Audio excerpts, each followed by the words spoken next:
Le business à ne jamais faire. Troisième partie. Troisième partie. Je vais parler aujourd'hui des frais sur Amazon. Je m'appelle Marianne. Comment vous allez, les amis? Euh, Lorsqu'on devient vendeur sur Amazon FBA, il y a 4 frais à payer. Si tu envisages ou tu as les ambitions de devenir vendeuse ou vendeur sur Amazon, sache qu'on ne vend pas sur Amazon sans payer des frais. Donc, il y a 4 frais à payer absolument lorsqu'on devient vendeur. Lorsqu'on devient vendeur sur Amazon, numéro un, c'est le premier frais en fait, c'est la somme de 39 $ ou 39 € avec taxes, c'est 46 € ou 45 $ que chaque vendeur devrait payer par mois pour avoir un compte professionnel. Oui, parce que lorsqu'on crée son compte, nouvellement, avant de faire rentrer ses marchandises, on ne paye pas, hein. Si on n'a pas encore fait rentrer sa marchandise, on ne paye pas ses frais. C'est parce que quand on n'a pas encore, quand on crée son compte sur Amazon, on n'est pas encore vendeur, d'accord? C'est lorsqu'on fait rentrer sa marchandise sur Amazon, on va passer au compte professionnel. Parce que si on n'a pas un compte professionnel, on ne peut pas faire de pub sur Amazon. Et sans la pub, on ne peut pas vendre ses articles sur Amazon. La vidéo excusez un peu, je vais arranger. J'ai l'impression que c'est... Ok, je crois que ça va.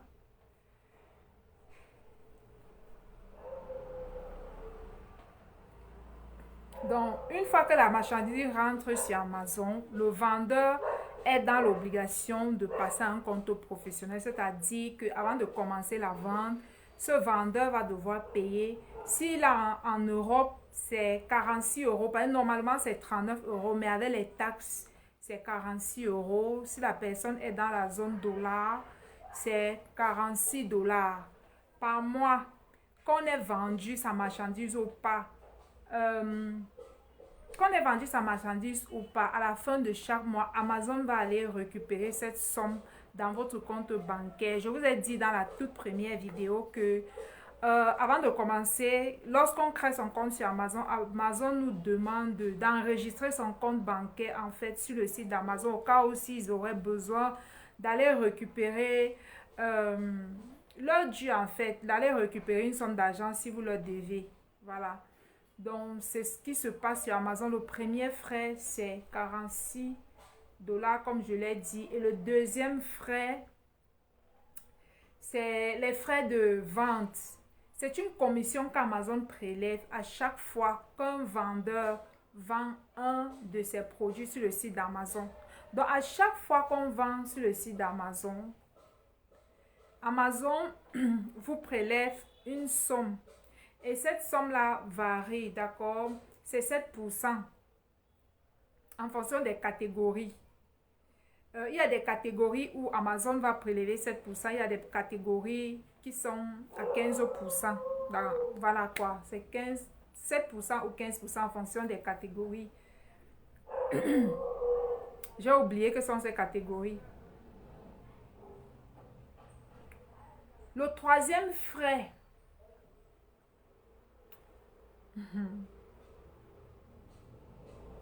Bon, bref, vous avez compris. Le deuxième frais, c'est à chaque fois qu'on vend un de ces produits. Imaginons que j'ai ce produit-ci en vente sur Amazon. J'ai du stock sur Amazon avec notre whitening tea pour ce produit qui blanchit les dents, qui enlève les plaques dentaires, toutes ces plaques noirâtres que les gens ont souvent à l'intérieur des dents là.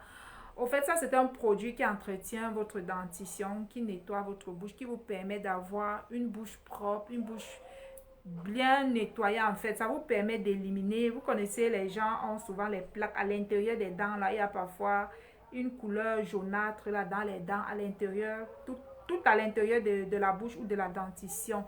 Donc ce produit vous permet d'éliminer ces plaques dentaires et ça vous donne une bouche saine et une bouche propre, une dentition propre, une bouche bien entretenue, tout simplement, une belle dentition. Donc, si, supposons que si j'ai ce produit en vente sur Amazon, à chaque fois qu'un acheteur achète ce produit et qu'Amazon devrait livrer ce produit, cet article-ci, ce produit-ci à l'acheteur, Amazon va me prélever 7% ou 15% en fonction des catégories. Voilà, donc on ne vend pas juste sur le site d'Amazon. Il a des frais et je trouve que c'est normal en fait. C'est son business, c'est très normal.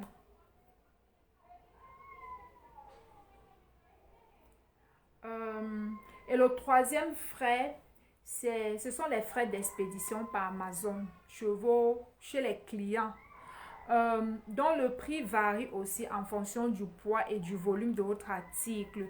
Pourquoi? Parce que remarquez, pour ceux qui ont l'habitude de commander sur Amazon, lorsque vous passez les commandes d'un produit, d'un article sur Amazon, bien que le vendeur aurait déjà emballé son article avec un carton. Supposons que... voilà. Bon, bref, supposons, je vais vous montrer. Je vous prends un exemple. Ce carton-ci, c'est le carton de cet article. Si je vends sur Amazon, d'accord, c'est le carton de notre testo 10 fois plus de performance. C'est pour améliorer la performance de toutes les personnes qui ont une baisse, pour tous les hommes en fait, qui ont une baisse de libido et de testostérone. Donc, ce produit vient dans ce paquet, d'accord? C'est ainsi que ça vient. Supposons que j'ai ce stock en vente sur Amazon. Une fois, lorsqu'un client commande cette marchandise, bien que mon marchandise est déjà très bien emballée, étant donné que c'est le logo d'Amazon, on est en FBA, d'accord? On vend sous couvert d'Amazon. Amazon, bien que mon produit est déjà bien emballé, Amazon va quand même utiliser, lui, ses cartons pour emballer l'extérieur. Et ça va varier. Les prix vont varier en fonction du volume, d'accord? En fonction du poids et du volume, surtout du volume, parce que plus le colis est grand, est large, Amazon va dépenser un plus grand carton en fait pour pouvoir mettre sa marque et son logo, son branding pour pouvoir expédier le colis. Oui, parce que c'est normal. Amazon lui aussi, il commande ses cartons, d'accord? Il les commande en fait, il paye pour ça. Donc à chaque colis vendu, Amazon, avant de livrer, il emballe. Bien que l'article du vendeur soit déjà emballé, Amazon va quand même emballer avant d'expédier chez le fournisseur, chez l'acheteur, parce qu'il faille que l'acheteur reçoive son produit avec le logo d'Amazon. Il va détacher le logo d'Amazon et il va récupérer le produit dans cet état en fait. Voilà, c'est ainsi que ça se passe. Et pour cela, Amazon vous facture un certain montant. Donc, Amazon vous facture parce qu'il emballe avec ses packaging. Voilà. Et donc, ce montant-là, c'est 100 euros qu'Amazon coupe sur votre argent à chaque colis vendu. Disons qu'à chaque colis vendu, Amazon vous prélève 100 euros par colis. Donc, imaginons que vous avez vous avez un stock de 200 articles sur Amazon. Calculez 200 euros fois 200 fois votre stock. Parce que lorsqu'on est nouveau vendeur, Amazon nous exige 200 unités. Et au fur et à mesure qu'on vend, notre marchandise se vend très bien, Amazon va lever cette sanction. Il va vous permettre de faire rentrer de plus en plus d'articles. Mais je pense que c'est 200 articles par produit. D'accord? Vous pouvez vendre plusieurs produits à la fois. Et étant donné qu'on est nouveau sur Amazon, Amazon vous exige uniquement 200 pièces par produit ou par article. Au fur et à mesure que vos articles se vendent très bien sur Amazon, Amazon va lever cette sanction et va vous permettre de faire rentrer 500, 1000 pièces, 2000, 5000 pièces. C'est ainsi que ça fonctionne sur Amazon.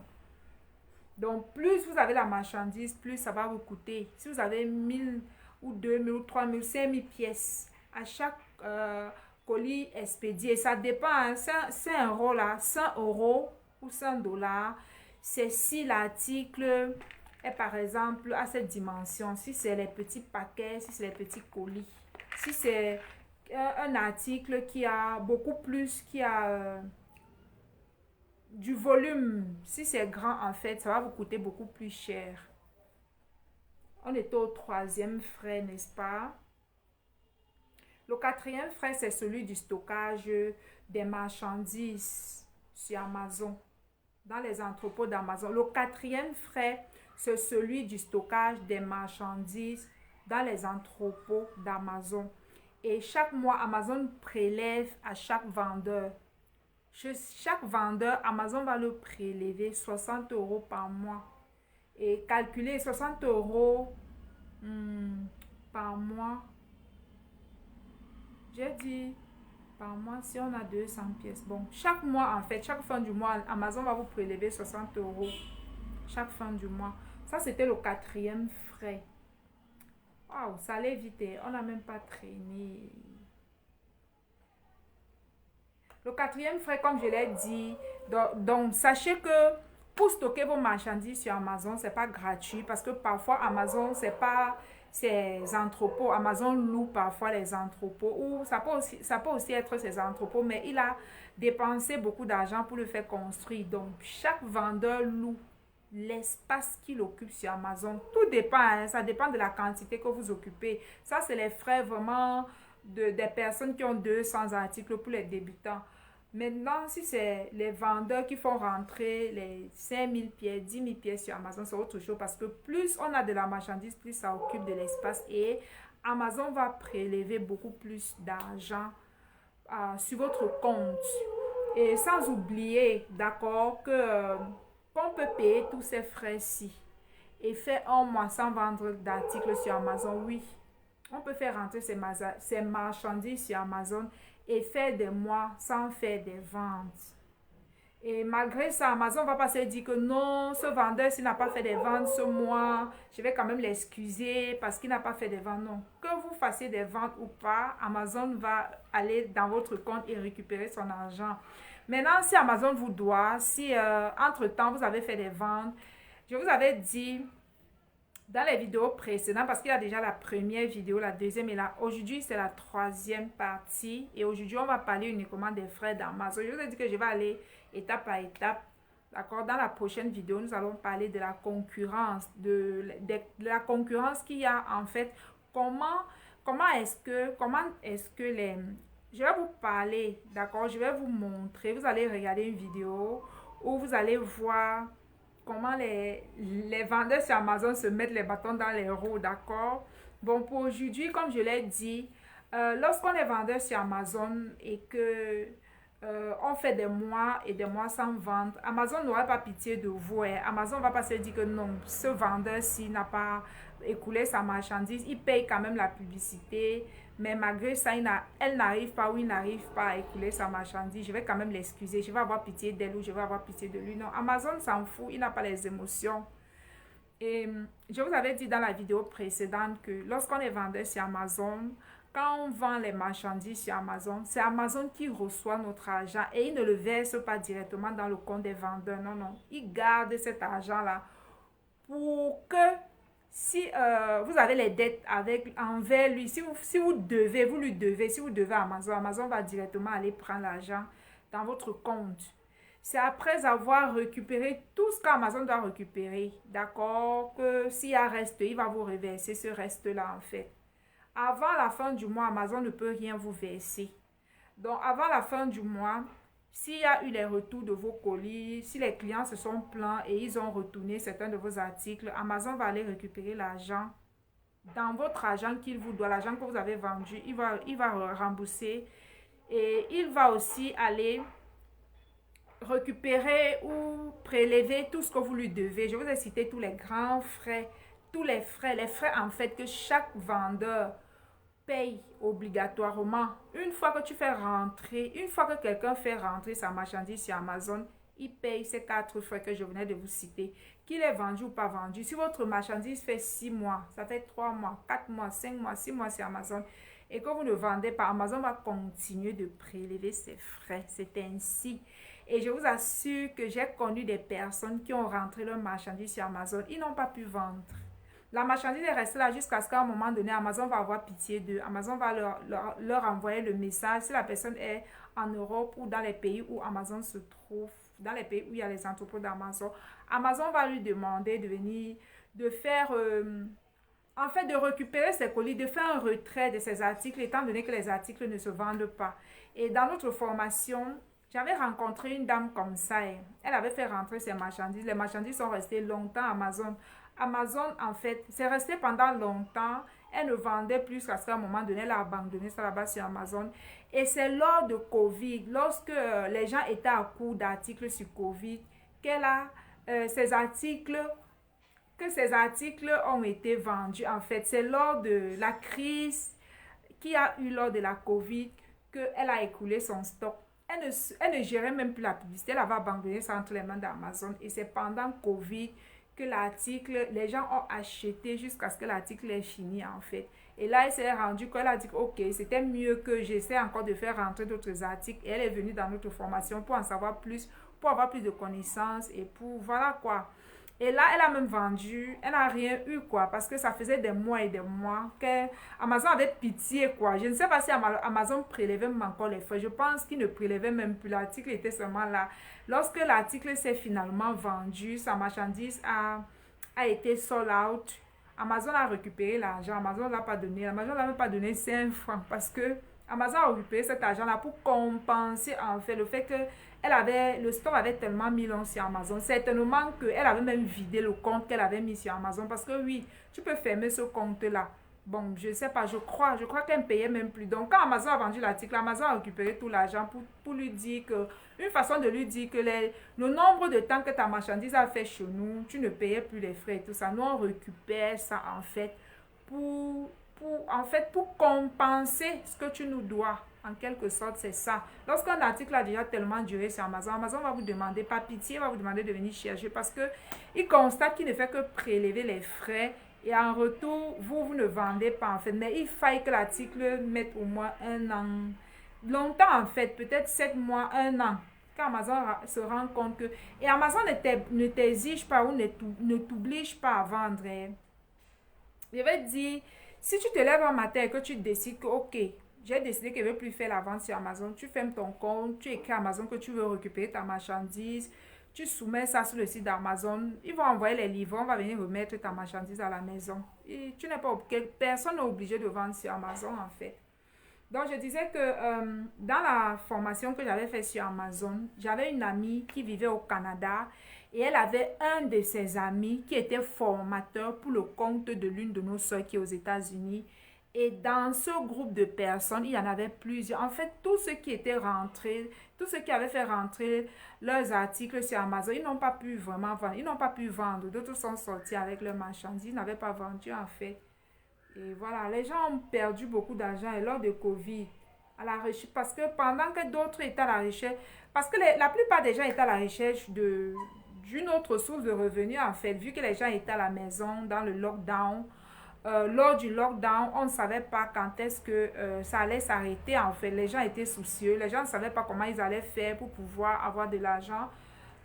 Beaucoup se sont lancés dans la vente en ligne, dans la vente sur Amazon. Et au lieu de récupérer, au lieu de gagner de l'argent, ils ont plutôt perdu le peu d'économie qui leur restait. Donc voilà, c'est ainsi en fait. Il y a beaucoup de personnes qui ont rentré les articles sur Amazon, ils n'ont pas pu vendre. C'est resté là. Et pour ne pas payer les frais tout le temps, tous ces frais si qu'Amazon exige sur son site, lorsqu'on est vendeur, ils ont préféré faire sortir la marchandise. Et même dans notre groupe, il y a des personnes qui avaient fait sortir aussi, qui ont récupéré leurs marchandises et ils sont venus dans le groupe nous poser la question, comment est-ce que je peux faire pour écouler mon stock de marchandises.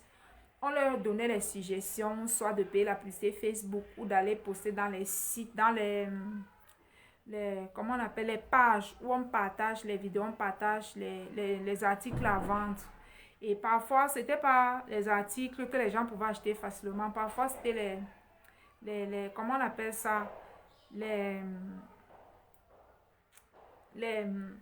vous connaissez, non, comment on appelle ça? C'était les articles pour l'entretien des chiens, des animaux de maison. C'est des choses que les Noirs n'achètent pas facilement. Tu vas venir poster le lit pour chien, les articles pour chien ou la nourriture. Qui va acheter tout ça en fait? Les articles, le lit, tout ça, qui va acheter dans notre communauté?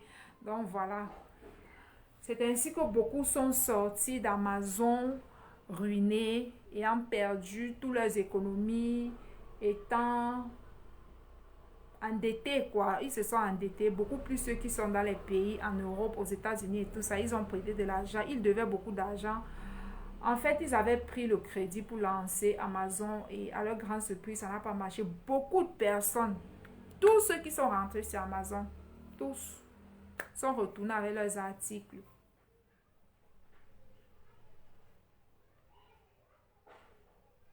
Voilà. Bon, c'est la raison pour laquelle je vous ai dit que c'est un business à ne jamais faire. Il y a trop de... C'est compliqué. À vue d'œil, je vais dire, en apparence, quand on regarde un site comme Amazon, on se dit, waouh, si je fais rentrer mes articles ici, je vais faire beaucoup de millions. Mais en réalité, c'est pas ça, hein. C'est pas ça. Je sais pas pourquoi c'est compliqué. Je pense que c'est compliqué beaucoup plus parce qu'on paye la publicité très cher et on ne vend pas forcément tous les jours. Et parfois, le montant qu'on dépense pour payer la publicité ne est toujours plus élevé que l'article qu'on vend, que le prix de l'article. Vous voyez, non? Quelqu'un peut dépenser peut-être 50 $ et vendre moins de 50 $ par jour. Ou faire des jours même sans vendre. Certains jours, on peut vendre plus, d'autres jours, très moins. Et, autres jours, et certains jours, pas du tout, on ne vend pas quoi. C'est la raison pour laquelle les gens ne s'en sortent pas facilement sur Amazon. C'est pas évident, hein, je vous assure. Et je vais vous raconter un peu l'histoire d'une dame que j'avais rencontrée dans la formation. Elle avait fait rentrer ses articles. Euh, Elle s'était dit, parce que je vous avais dit que dans la formation, lorsqu'on nous formait sur Amazon, on avait tellement lavé notre cerveau, on nous avait en fait mis en confiance en nous disant combien on allait devenir milliardaire, millionnaire en vendant sur Amazon. Et tellement certains ont forgé leur mental avec cet état d'esprit. Donc, lorsque cette dame a fait rentrer sa marchandise sur Amazon, oui, certes, elle rencontrait les difficultés. Lorsqu'elle vendait, Amazon ne lui retournait pas forcément l'argent. Elle s'est endettée encore pour faire rentrer une deuxième fois la marchandise. Donc, ces articles se vendaient. Pour certaines personnes, ça se vend. Mais sauf que, étant donné qu'on paye la publicité très cher, bien qu'on vend l'article, on n'arrive pas à recouvrir les pertes, l'argent qu'on a mis dans la publicité. C'est ce qui fait qu'on ne s'en sort pas.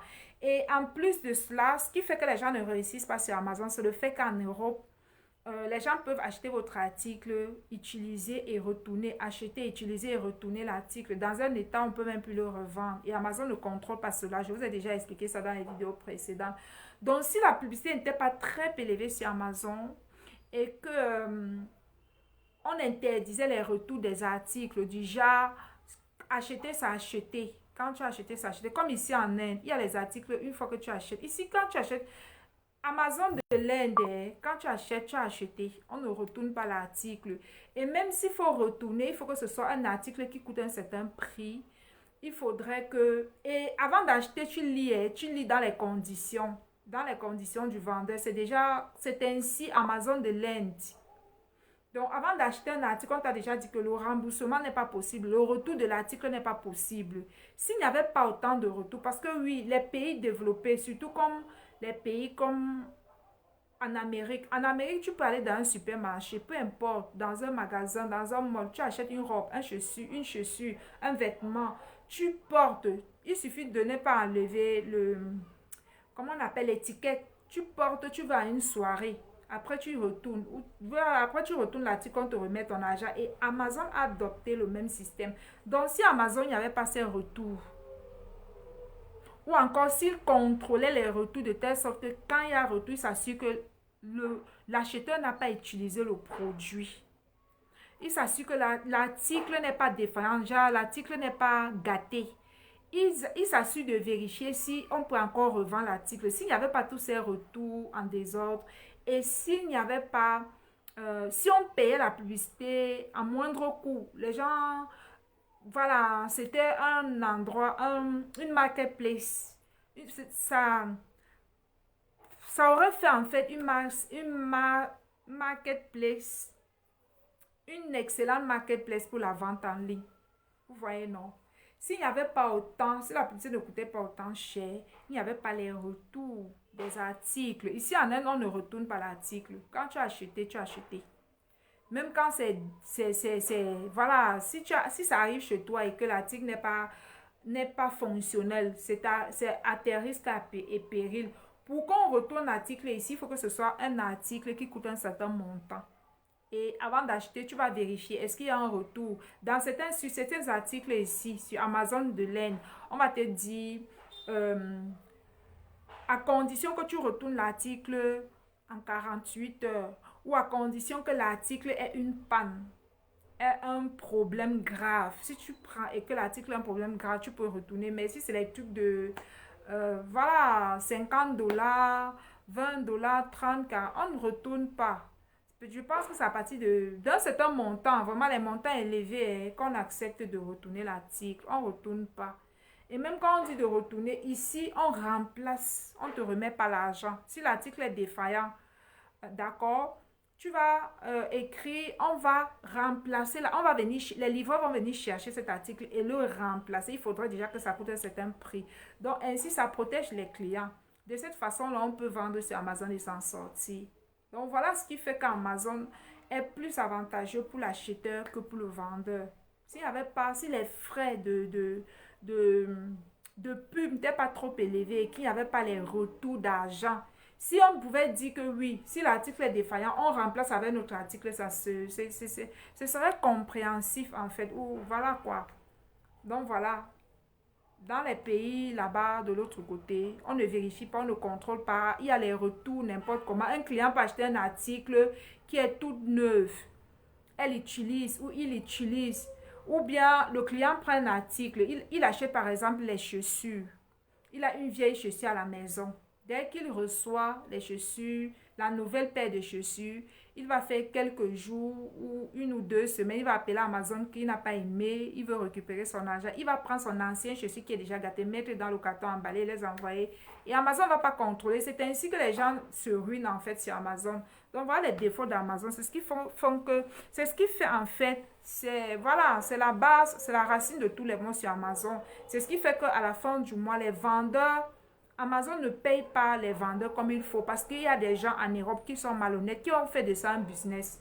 Donc, ils passent le temps à commander, prennent les articles. Quelque temps après, avant le temps, normalement, Amazon donne combien de jours? Peut-être 2 semaines, je ne sais plus trop. C'est un nombre de temps pour te permettre, qui te permet d'utiliser, d'essayer l'article pour voir si tu vas continuer ou si tu vas être remboursé.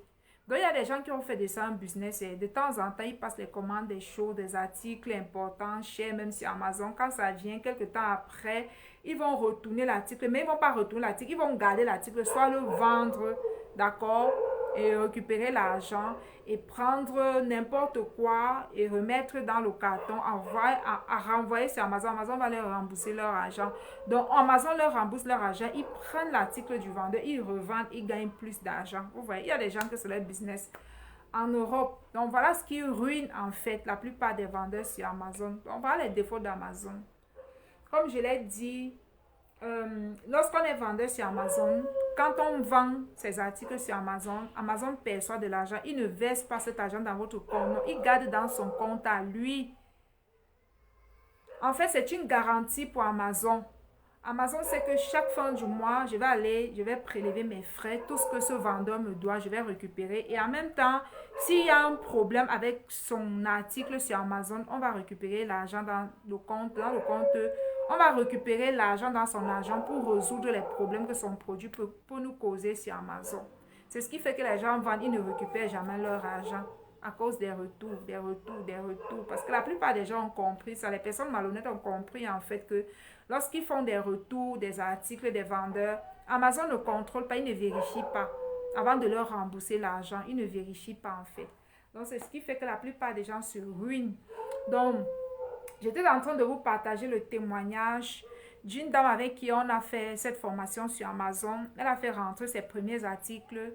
Étant donné que les articles se vendaient bien, plus qu'on nous avait aussi euh, formaté en nous disant qu'on devait devenir les milliardaires, les millionnaires sur Amazon, elle avait tellement un mindset élevé, elle avait un mindset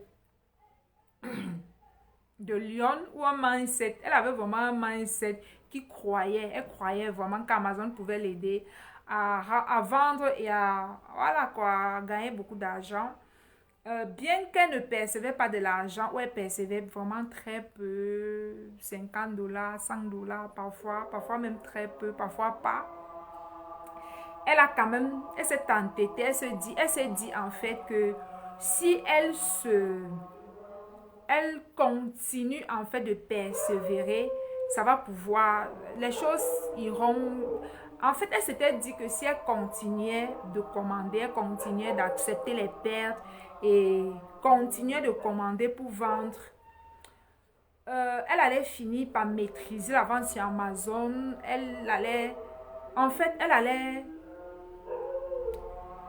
s'était dit qu'au finish, en fait, si elle persévère, elle va quand même s'en sortir sur Amazon.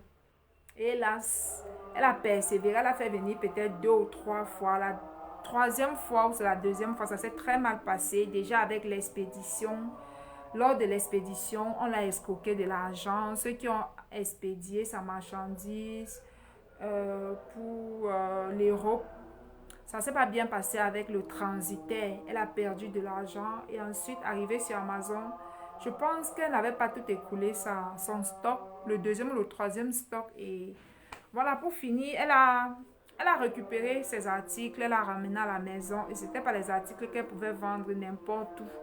Je ne sais pas jusqu'à aujourd'hui ce qu'elle a fait. Le site, on est toujours dans le même groupe, mais chacun est occupé à faire sa vie, quoi. On s'écrit juste bonjour, bonsoir. On a déjà compris ce qu'il fallait comprendre sur Amazon, aucun débat. Et en plus, les gens ne peuvent pas être là avec la colère qu'ils ont perdu autant de millions. Et puis, on est derrière eux en train de leur demander comment ça s'est passé. Étant donné que la personne nous a déjà dit qu'elle a perdu l'argent. Donc, parfois, on s'était dit qu'à un moment donné, on ne posait même plus de questions parce qu'on avait compris ce qu'il y avait à comprendre. Donc, c'est ça. Il y a celles qui ont persévéré, hein, qui ont fait plusieurs fois le stock. Parce que celles qui nous avaient formés, nos formateurs nous avaient conseillé de ne pas s'arrêter à au premier stock. Que ça en vendant, au fur et à mesure qu'Amazon nous fait confiance, les choses iraient mieux en fait. Elle avait dit que quand on est débutant, Amazon, il bloque l'argent des vendeurs. Mais si on continue et qu'on persévère, Amazon se rend compte que, ok, ce vendeur, si elle est là depuis un certain nombre de temps, on peut lui faire confiance et tout.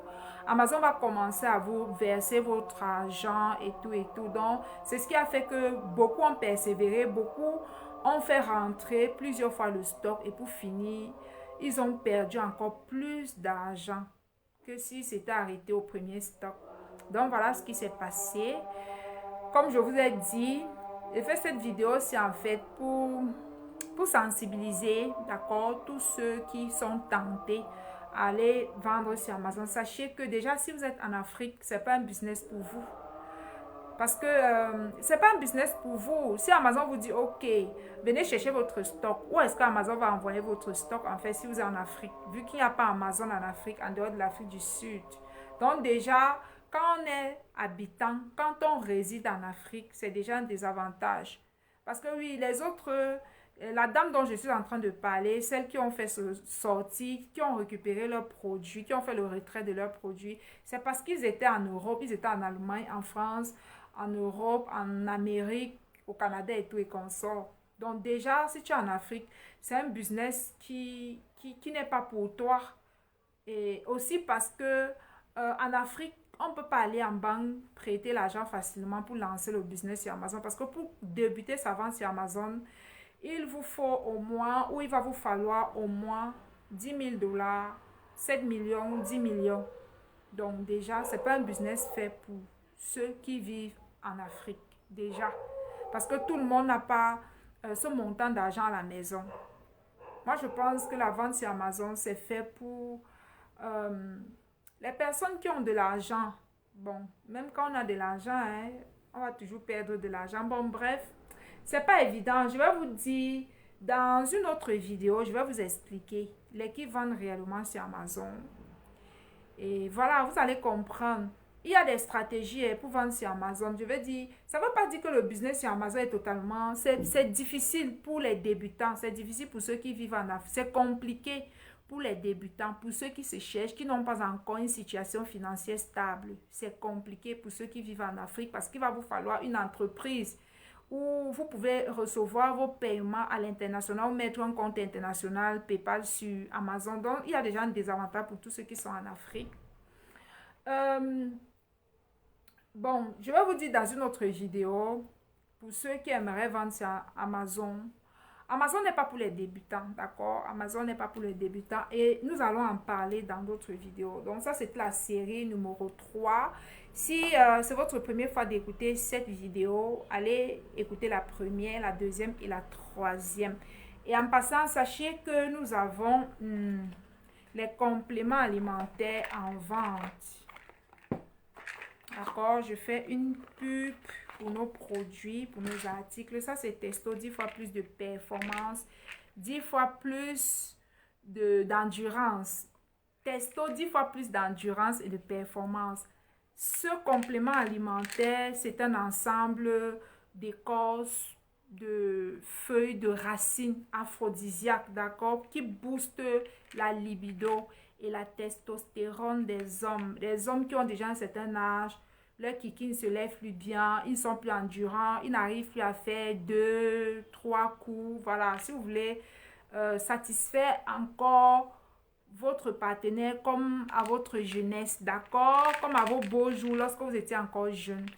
Voilà ce qu'il vous faut et c'est 100% naturel, c'est sans effet secondaire. Ce sont les compléments alimentaires qui sont certifiés. Comme vous le savez, c'est pas moi qui les produis. Je vends les articles qui existent déjà. Ici, je vis en Inde et ici, il y a les laboratoires pharmaceutiques qui en produisent. Donc, moi, je vends les articles qui existent déjà. Je ne suis pas fabricant, c'est pas moi qui les produis, ce sont les articles qui sont déjà vendus ici.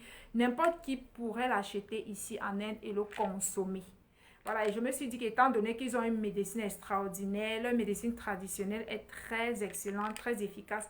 Pourquoi aller acheter en Chine alors que s'il y a dans un pays où on fabrique les compléments alimentaires? Donc notre testo coûte 30 000 francs seulement pour 60 comprimés. C'est naturel, d'accord, c'est fabriqué, c'est un ensemble d'aphrodisiaques, d'accord. Il y a beaucoup d'ingrédients à l'intérieur que vous connaissez, tels que les ashwagandha, la mucune. Il y a aussi le ginseng et tout les consorts. Il y a plus de 10 ingrédients qui font ce produit. D'accord? C'est complet, c'est totalement naturel, sauf qu'on les a transformés en comprimés. C'est 60 gélules, 60 comprimés pour améliorer la libido. D'accord? Par exemple, ceux qui sont malades, parce qu'il y a des hommes que, à cause de la maladie, surtout le diabète ou d'autres maladies, ils ont perdu leur virilité, ils ont perdu leur... ils n'arrivent plus à être performants, d'accord? Ils ont même perdu le respect de madame. Donc, pour retrouver le respect de madame et voilà, et retrouver ta vigueur d'homme, voilà ce qu'il te faut. C'est 30 000 francs. Ce complément alimentaire.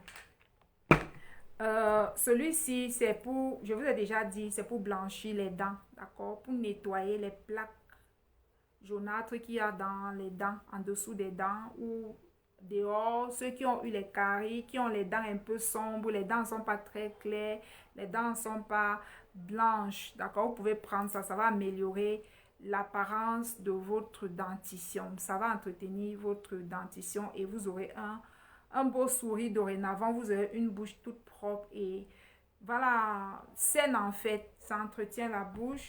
Et celui-ci, c'est le top du top. C'est notre glutathion liposomal qui permet... il y a tellement de vidéos qui en parlent sur la page. C'est pour maintenir ou bien pour... vous savez qu'au fur et à mesure qu'on prend de l'âge, nos organes vieillissent, nos tissus vieillissent, le cœur vieillit. nos organes vitaux, en fait, le pancréas vieillit. Et c'est parce que nos organes vieillissent qu'on a parfois les maladies.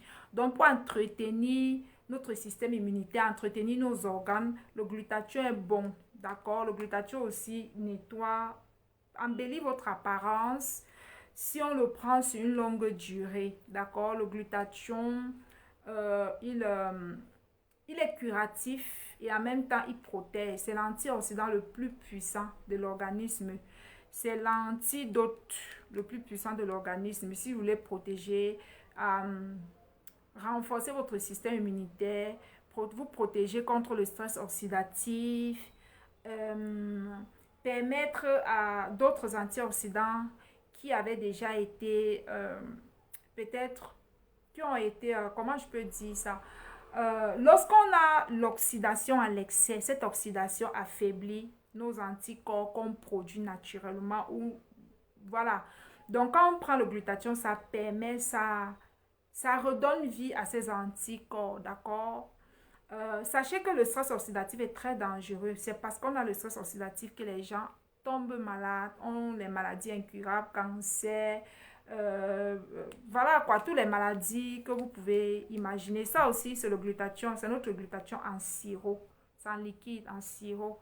Celui-ci est en gélule, en poudre, et celui-ci est en sirop. Et les deux sont tout autant efficaces. Voilà les compléments alimentaires qu'on a pour le moment. D'accord? Celui-ci coûte 10 000 francs. D'accord? Et j'ai oublié de vous dire, le glutathion est excellent pour détoxifier votre organisme des toxines. Oui. C'est pas tout ce qu'on consomme ou tout ce qu'on prend. C'est pas tout ce qu'on consomme que l'organisme détoxifie. Il y a certains médicaments à faire. Quand on les consomme, on les boit. Il y a une partie qui reste et ça devient toxique pour l'organisme. Aussi, les aliments qu'on consomme. Donc, c'est pas tout ce qu'on prend qui se détoxifie naturellement. Donc, on a besoin du glutathion pour détoxifier l'organisme des toxines et des métaux lourds. D'accord? Je vais vous faire une vidéo des métaux lourds. Concernant les métaux lourds, une vidéo plus détaillée. Je vous assure que la plupart des êtres humains que vous voyez, qui sont régulièrement malades, régulièrement en train de dire que aïe, j'ai mal au dos, aïe, j'ai mal à la tête, aïe, j'ai la grippe, j'ai la toux, qui sont toujours malades, c'est parce qu'ils ont les toxines à l'excès dans le corps. Et ils ont aussi l'empoisonnement aux métaux lourds ou la contamination aux métaux lourds qu'ils ont accumulé depuis 10 ans, 15 ans, 20 ans, 30 ans. Et c'est tout ça qui cause parfois les cancers, les diabètes et tout et comme ça. Donc on a besoin de prendre les antioxydants pour détoxifier notre organisme parce que tout ne se détoxifie pas. Il y a un stockage de toxines et de métaux lourds dans l'organisme. Et je vous ai dit que moi-même, je suis en train de faire ça dans ma vie parce que j'ai une intoxication aux métaux lourds et j'ai aussi beaucoup de toxines dans mon organisme parce que je ressens tous ces symptômes que je vous enseigne en fait. Donc, je suis en train de faire ce travail-là sur moi et je vous assure que depuis que j'ai commencé ma cure, depuis que j'ai commencé à prendre mes antioxydants, j'ai remarqué l'amélioration en fait de mon état de santé. De moins en moins, je tombe malade, je suis plus allergique, je suis plus fatiguée, genre, je n'ai plus, voilà. Les symptômes en fait diminuent au fur et à mesure parce qu'on ne peut pas, on ne peut pas, euh, on ne peut pas en fait résoudre ce problème de chélation de métaux lourds en quelques mois seulement. D'accord? C'est un processus. Étant donné que les métaux lourds, on les a accumulés pendant des années. Il nous faut aussi un bon moment pour les chélater et les éliminer de notre organisme. Et je vous assure que l'humanité entière a ce même problème dont je suis en train de vous parler. C'est l'origine des maladies. En dehors des métaux lourds, il y a aussi le fait que nos organes vieillissent, nos organes s'affaiblissent. Normalement, le corps humain produit le glutathion. Sauf qu'à un certain âge, au fur et à mesure qu'on prend de l'âge, l'organisme n'est plus capable d'en produire assez pour nous protéger et pour nous soigner. Donc, on n'a pas d'autre choix que de commencer sa supplémentation en antioxydants. Et sachez aussi que ce n'est pas tous les antioxydants qui détoxifie des métaux lourds en fonction des métaux lourds. Bon, bref, je vais prendre le temps de vous faire une vidéo concernant cela. Je suis en train de préparer une vidéo où je vais vous expliquer. Je vais vous expliquer en fait et vous allez comprendre. Bon, je vais vous laisser, d'accord? Il ne faudrait pas que la vidéo soit très longue. On se retrouve peut-être dans quelques jours pour la partie 4 de cette série en fait. Voilà. Donc, portez-vous bien, d'accord, mes amours?